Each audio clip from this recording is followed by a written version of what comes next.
ये बात है 2018 की, जब मैं याद शहर के एक प्राइवेट विद्यालय में अध्यापक नियुक्त हुआ था। उस विद्यालय में कई छात्र व छात्राएं पढ़ते थे। 5 अगस्त 2018 आज विद्यालय में मेरा पहला दिन था। मैं प्रधानाचार्य के साथ हर कक्षा में जाकर अपना परिचय दे रहा था। जब मैं कक्षा 08 में पहुंचा तब मैंने उस कक्षा की एक लड़की को देखा जो दिखने में गोरी, औसत लंबाई, साधारण और स्वभाव से चंचल दिख रही थी। खैर, मैंने ये सब अनदेखा किया और उसके बाद उस कक्षा से भी चला गया। मैं बतौर अध्यापक अपना कार्य करने लगा। मैं पढ़ाता और विद्यालय का काम खत्म करके घर आ जाता। मेरे मन में उस वक्त तक उस लड़की के प्रति कोई भी भावना नहीं थी। मुझे पढ़ाते पढ़ाते लगभग 4 महीने बीत गए। मेरा किसी भी बच्चे के साथ को दोस्ताना व्यवहार नहीं था। मेरे उनका रिश्ता सिर्फ अध्यापक और छात्र का था। लेकिन मैं पिछले कुछ दिनों से ये देख रहा था कि उस लड़की का व्यवहार मेरे प्रति कुछ अलग हो रहा था। अब दिसंबर महीने में मैंने अपने कक्षा के कुछ छात्रों को छुट्टी होने के बाद रोक लिया, क्योंकि वह सही से न गृह कार्य करते थे और न ही विषय याद करके सुनाते थे। तब उसी दिन मुझसे पद में बड़े एक अध्यापक, जिन्होंने मुझे भी पढ़ाया था, उनसे उसी बात को लेकर थोड़ी सी कहासुनी हो गई, क्योंकि विद्यालय के प्रधानाचार्य किसी मीटिंग में बाहर गए हुए थे। तो मैंने गुस्से में उन सभी बच्चों को जाने के लिए कह दिया और मैं भी घर चला आया और उस दिन से मैं स्कूल नहीं गया। अब प्रधानाचार्य जब विद्यालय आए तो मेरे न आने का कारण पूछा। उसके बाद उन्होंने मुझे फ़ोन किया, लेकिन मैंने फ़ोन नहीं उठाया। फिर 1-2 दिन बीतने के बाद वो मेरे घर आए। पिताजी से उन्होंने बात करी। उसके बाद पिताजी ने मुझे बुलाया और कहा कि क्यों विद्यालय नहीं जा रहे हो, तो मैंने उन्हें सारा वाकया सुना दिया। तब प्रधानाचार्य ने मुझसे कहा कि अगर ऐसी कोई बात थी तो तुमको मुझे बताना चाहिए था। अब तुम कल से विद्यालय आ रहे हो? तो मैंने भी हाँ में सिर हिला दिया।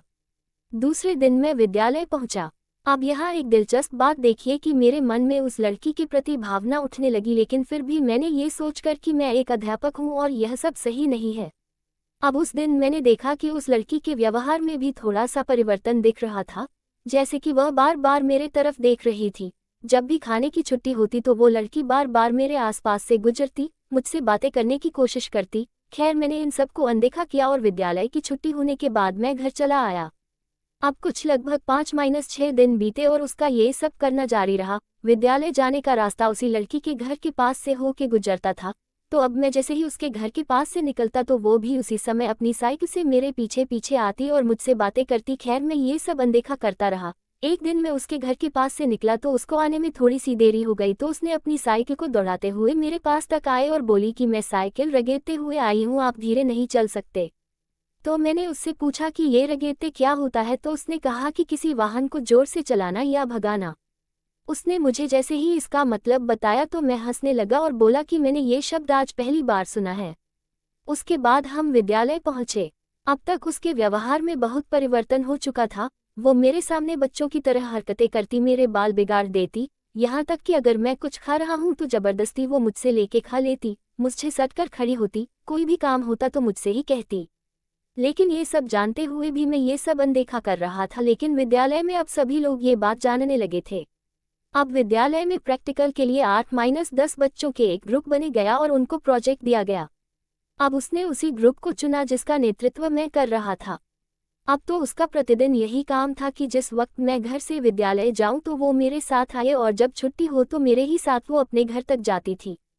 2-3 बार तो उसको प्रधानाचार्य ने भी डांटा कि इतनी देर तक क्यों रुकी हो, जाओ घर। तो वो विद्यालय से निकलकर थोड़े दूर पर खड़ी रहती और मेरे निकलने का इंतजार करती। अब मेरे भी दिल में उसके प्रति भावना तीव्र हो गई। प्रोजेक्ट का काम खत्म हुआ। अब वो लड़की ये जानने में लगी थी कि मेरी कोई गर्लफ्रेंड तो नहीं है। उसने कई बार बहाने से पूछा तो मैंने बताया कि मेरी कोई गर्लफ्रेंड नहीं है। फिर अब वो मेरा फ़ोन लेकर उसको खंगालना शुरू कर दिया। मेरी बहन और मैं एक ही इंस्टाग्राम अकाउंट चलाते थे, तो मेरी बहन एक दिन अपनी एक दोस्त से बात कर रही थी तो उसके नोटिफिकेशन मेरे फ़ोन में भी आ रहे थे। तो उसने देखा और मेरा फ़ोन ले लिया। अब मेरी बहन अपनी दोस्त से किसी टिकटॉक के वीडियो के बारे में बात कर रही थी जिसका नाम शेक करके था। तो उसने देखा कि लड़की है कोई जो इनके मैसेज का रिप्लाई कर रही है और उसे लगा कि वो लड़की मुझे शिक कह रही है। फिर मैंने उसे समझाया और दिखाया कि देखो ये बात मैं नहीं कर रहा हूँ। अब उस दिन से उसने मुझे शिकजी कहना शुरू कर दिया। अब फरवरी आ गई और फरवरी का आखिरी सप्ताह चल रहा था।